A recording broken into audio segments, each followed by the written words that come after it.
kung kino-consider mo na maghanap ng babae na gusto mong maka-long term relationship o mapangasawa, dapat sinisigurado mo na pasok siya sa mga standards mo and make sure na hindi niya gagawin ang mga bagay na ayaw mong ginagawa ng isang babae. Tara, pag-usapan natin yan.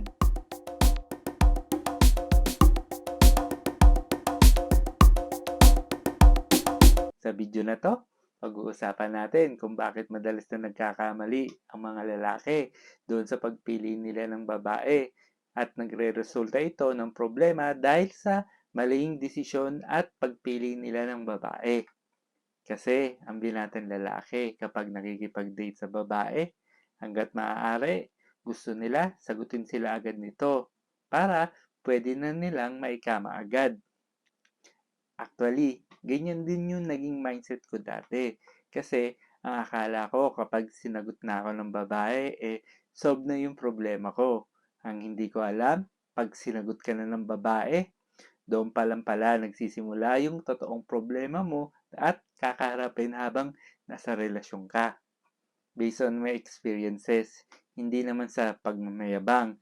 Madalas kasi sa first date pa lang, pag gusto ako ng babae, nagiging kami na agad.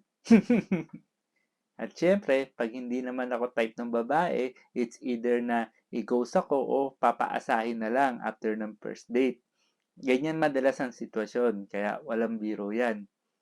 So, dito ko napagtanto na kapag sinagot ka na ng babae, nawawala na agad yung option mo na kilatisin siya ng maigi kung may red flags man siya at kung gaano kalala ito. Kasi most of the time, yung init ng katawan natin at yung ulo sa baba, yung palaging bida-bida sa isip natin. Kaya nangyayari yun. Kaya nga, imbis na magkaroon ng quality time sa isa't isa, na para makilala mong maigi yung babae, nababaliwala na lang. Kasi nga, mas prefer mo yung mag-go-go-go na lang sa mot-mot, di ba? Para dun sa action. Para lang yang love is blind and worry later. Ganyan madalas ang mindset ng mga binatang lalaki kapag naniniwala sila na isa lang yung babae na para sa kanila at mamahalin nila. Papaliwanag ko kung bakit importante na kilalanin maigi ang babae at dapat ikaw ang magdedesisyon whether kung makikipagrelasyon ka sa kanya o hindi. Ang hirap kasing magsabi ng hindi o tumanggi sa babae, lalo na kung maganda ito. Kapag matigas na yung ulo natin sa baba, kapag wala nang ibang option, at lalong-lalo na naniniwala ka na siya na yung the best para sa'yo. Ako na yung nagsasabi sa'yo. Hindi yan totoo. Tingnan mo ko, ang tanda ko na, di ba?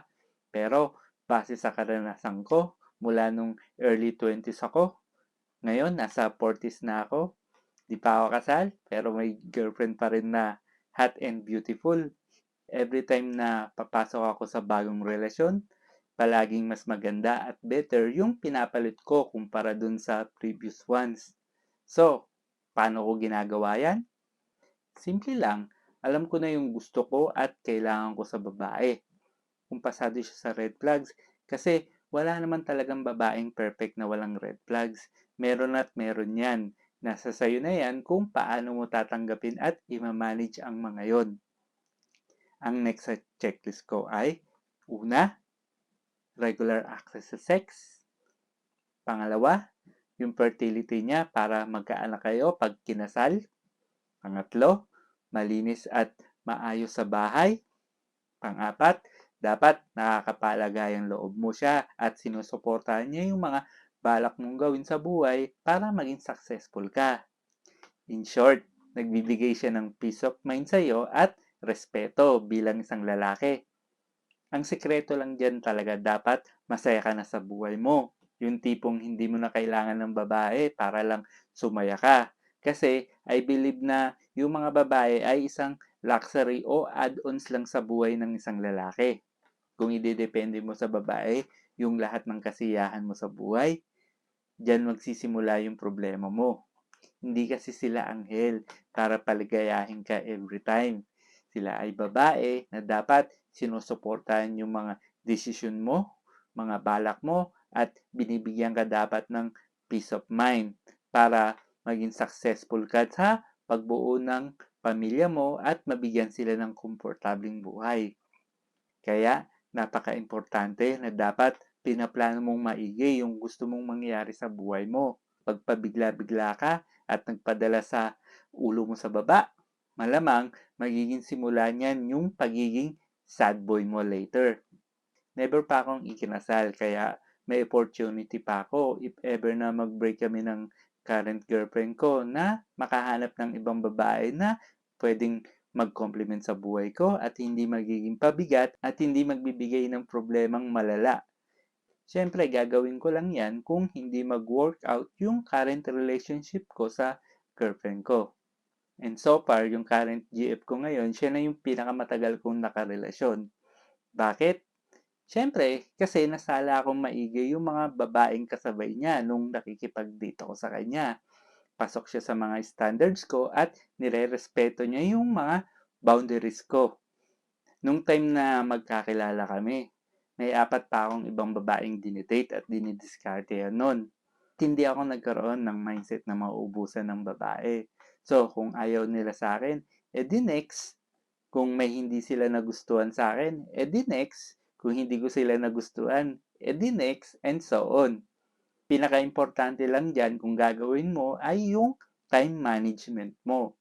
At never ever na ikukwento mo sa kanila na may iba't iba kang babaeng dinidate kasi masisira lang yung diskarte mo para makilala mo sila agad. Tandaan mo, ang goal mo lang dapat sa pakikipag-date sa iba't ibang babae ay malaman yung mga red flags nila. Hindi ito madaling alamin sa babae kasi kailangan maging close muna kayo at dapat may tiwala muna siya sa'yo. Hindi sila basta nagkukwento ng mga bad experiences nila o kamalasan nila sa buhay kapag wala silang tiwala sa'yo kasi nga baka i-judge mo sila. Kaya it takes time to know about her sa mga flawed niya at yung mga good qualities niya. Ang dapat mong malaman sa babae na mahalaga, una, yung history niya sa mga naging karelasyon niya. Ilan yung exes niya? Gaano katagal ang naging relasyon niya dito sa mga exes niya?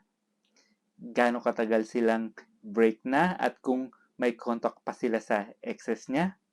At ilang taon siya bago siya nagkaroon ng first sex niya at kung sino yung lalaki na yon. Matik na red flag yan pagka close na kayo at hindi niya gustong ikwento yung detalye about history ng mga naging relationship niya. Pwede din naman kasi na magsinungaling siya, pero tandaan mo, malalaman mo na hindi siya nagsasabi ng totoo, depende kung anong edad niya. Example, pag ang babae lagpas na ng 27 years old, maganda at sexy pa din, isipin mo kung bakit. Tapos, ang babaeng nasa edad 30 plus, alam mo bang dala na yan at pagod na? Madalas kasi ang ganyang edad na babae ay naghahanap ng lalaki na papakasalan sila at aanakan mo sila. So, kung ikukumpara mo yan, let's say sa 22 to 25 years old na babae, sino sa tingin mo yung hindi padala? Sino sa tingin mo yung walang madaming baggage, kagaya ng emotional issues, hindi single mom, at maraming problema sa bahay at pamilya? Sa tingin mo, yung 22 to 25 o yung nasa 30 plus na? At sino sa tingin mo yung mas laspag at mas maraming issue sa buhay? 'Di ba? Pinaliwanag ko na yan sa mga previous videos ko tungkol sa red flags ng babae. Gaya nung babaeng dapat iwasan mo agad at yung mga babaeng dapat pinipili mo agad. Lahat ng pwede mong iwasan at piliin sa babae, pinaliwanag ko na sa mga video na yon. Kaya nandito na tayo para sa mas advanced na strategy at dapat ina-apply na natin yung mga natutunan mo sa mga videos ko kung meron ka man natutunan. Bilang isang binatang lalaki, dapat ang aim mo sa pakikipag-date sa babae ay to determine kung sino yung babaeng pasok sa standards at nire-respeto yung mga boundaries mo bilang isang lalaking may haligi o may frame. Dapat din alam mo kung ano yung hinahanap mo sa babae. Dapat maintindihan mo na hindi lahat ng katangian at ugali na gusto mo ay makikita mo sa iisang babae. Siyempre, tayong mga lalaki, magkakaiba tayo ng hinahanap at gusto sa isang babae. Kaya dapat i-consider mo na muna kung naghahanap ka ng magiging ina ng magiging anak mo, kung short-term o long-term relationship ang gusto mo, at kung pubo lang yung gusto mo sa babae. Kahit alin man dyan sa gusto mong i-consider, dapat nakikipag-date ka sa more than 4 na babae para palagi kang may option na iba. Kasi kung magpo-focus ka lang sa iisang babae, magmumukha kang desperado, walang option, at magiging sunod-sunuran ka sa kanila, at magiging clingy, needy, seloso ka. Sobrang allergic dyan ng mga babae. Ayaw na ayaw nila yung ganyang klase ng mga lalaki. Kung may naging value o sense sa'yo ang video ko na to, please like and subscribe. At kung disagree ka o may iba kang offer na solution, please comment down below. Malay mo, sagutin ko yan sa pamamagitan ng video sa susunod kong mga posting. Muli, ang buhay ng tao ay baluktot, bilog at maiksi. Nasa atin ang daan para ito'y dumiretso, umikot at humaba. Magandang araw mga kapatatas, mga karepapits, mga katolits. Peace!